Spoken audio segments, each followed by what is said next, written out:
Isang bagong challenge na naman ang nauuso ngayon online na nagbibigay ng good vibes sa maraming netizens sa buong mundo. Ito ang Baby Love Karaoke Challenge.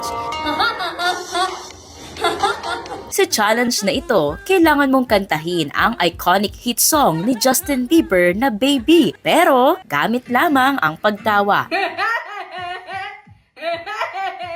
Bagamat hindi malinaw kung sino ang nagpasimula ng paandar na ito, nag-viral ito sa TikTok matapos ang nakakatuwang video ng magkaibigang ito sa ibang bansa.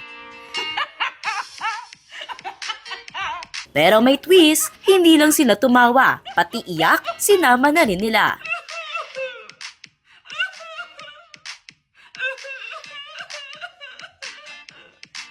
Dahil dito, kanya-kanya ng pakulo ang mga netizen para kumasa sa challenge. Kabilang na rito ang isang grupo ng content creator na game tinapos ang kanta gamit ang tawa.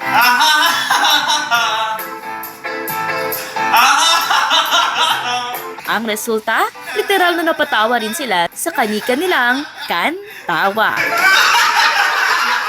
Hindi naman nagpahuli ang grupo ng estudyanteng ito na hindi na makahinga sa kakatawa habang nagkakantahan sa isang gilid ng kanilang school building.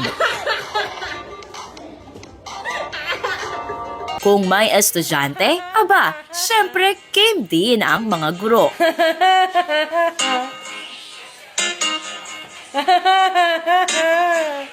Ang isa namang ito, hindi na nakakanta dahil sa katatawa. Paano ba naman kasi ang kasama niya, G na G sa pagkasa sa challenge?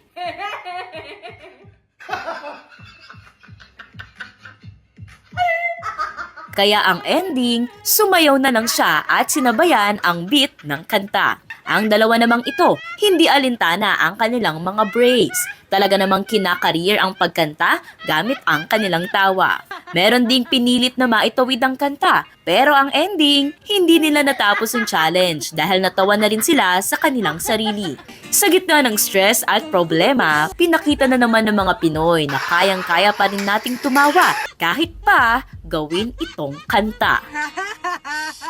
Ikaw kapatid, kaya mo bang kumanta gamit lang ang tawa? Para sa iba pang nakatutuwang video tulad nito, mag-follow at mag-subscribe sa social media pages ng News 5.